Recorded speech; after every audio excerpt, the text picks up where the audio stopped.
with Mr. Crawford with the first question that I have. As you know, the SBA has contracted with Dun & Bradstreet and Fair Isaacs to create a loan monitoring tool that forecasts the performance and or risk of the portfolio. Can you tell us if this is how most financial institutions would monitor risk in their own portfolios?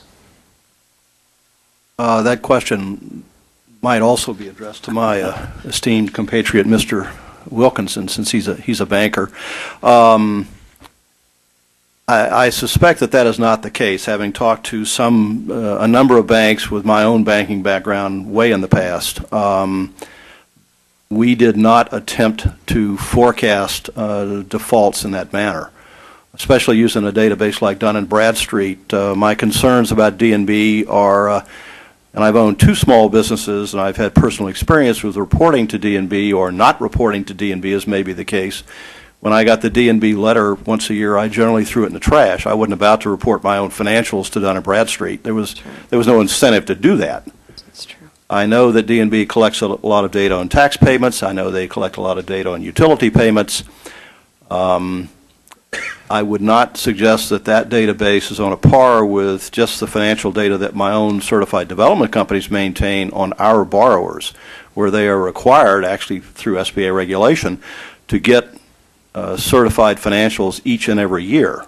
That seems to be probably a better way to keep track of the likelihood of repayment of a debt through actual financials.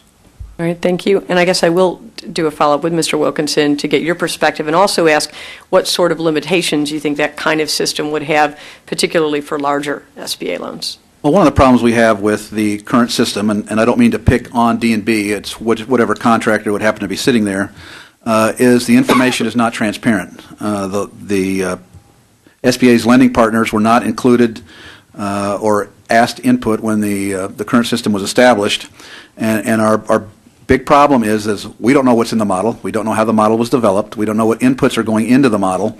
We're hearing that a lot of FICO scores are used, and from my membership, they tell me FICO scores are fairly reliable up to loan sizes of about $150,000. Well, there's a significant number of our loans that are over $150,000, and I believe Mr. Crawford's near entire portfolio would exceed that number, which leads you to a conclusion of, well, how reliable is this information?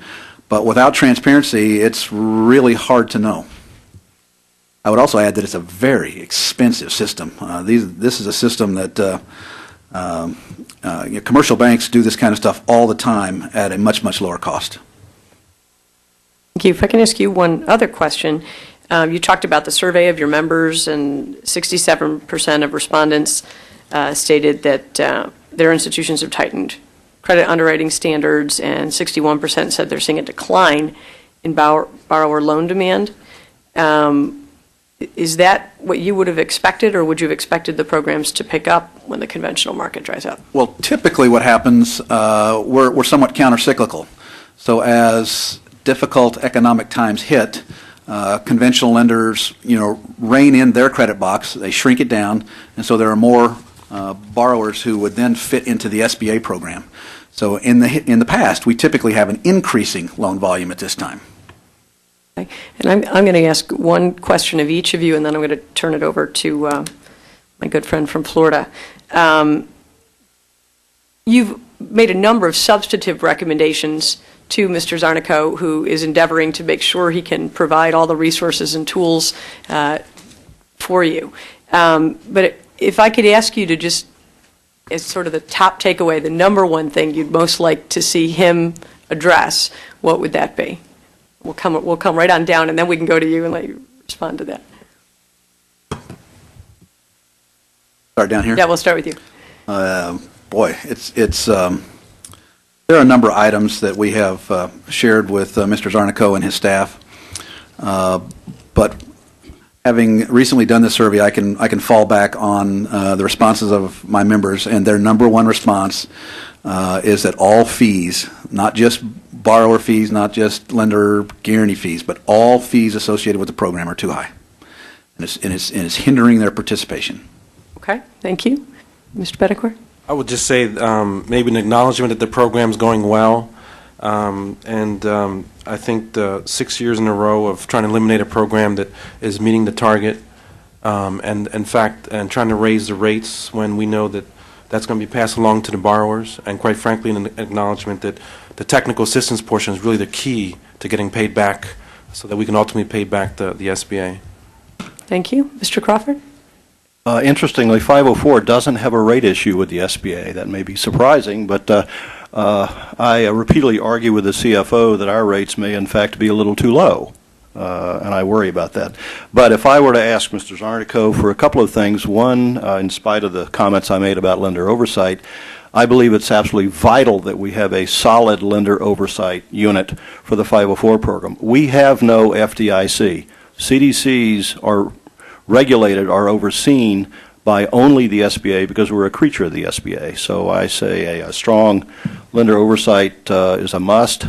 Our greatest crisis today, because we are in a recession, according to Mr. Buffett, is probably the lack of resources committed to liquidations and recoveries. Our liquidations clearly are going up. Our delinquencies are going up. If we don't get it under control and keep it under control at zero subsidy, you're going to see our fees begin to skyrocket, and next year I will complain about fees. Thank you. Mr. Mercer? Thank you. Well, Mr. Zarnico represents the administration.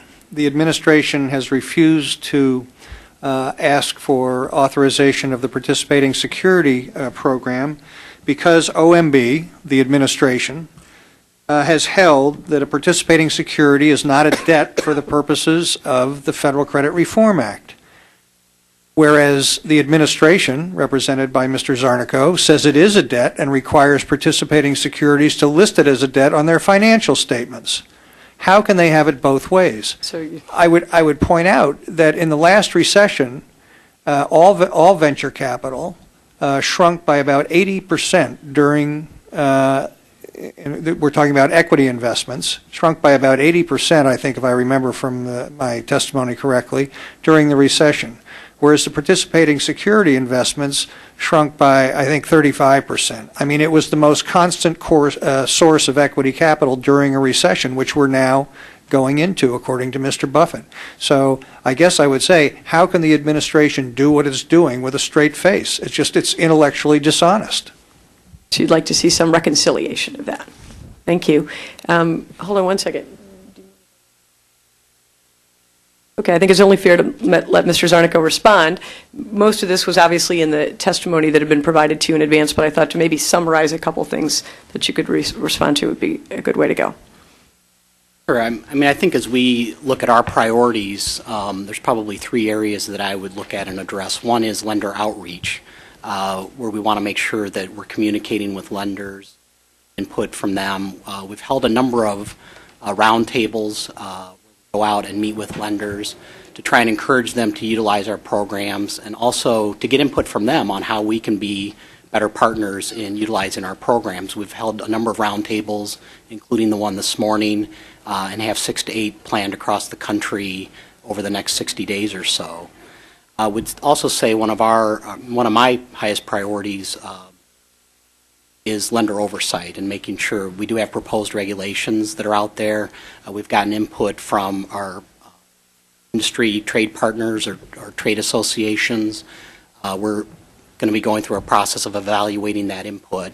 I would say on the lender oversight system, there's definitely some misconceptions about that. The system was really designed as an oversight tool for the SBA, not for a tool for individual lenders to manage their portfolio. These are all lenders who have other loans. The SBA typically is a small portion of their portfolio other than the CD. And they have other tools to actually monitor their overall portfolio.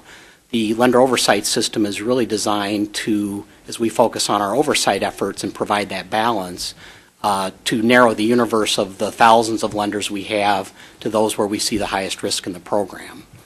So I think there's some misconceptions about the system, although we are in the process of reprocuring it as well. And clearly our centers are very important to all of our operations, whether it's loan origination, servicing, or liquidation. We're working on strategic plans related to each of our centers where we're looking at each of the functions, what are the staffing requirements of those functions as we look at anticipated volume going out into the future. We're also working on how can we be more effective and efficient as an agency, utilizing technology, looking at policy changes or process changes to make sure that we're appropriately staffed in our centers.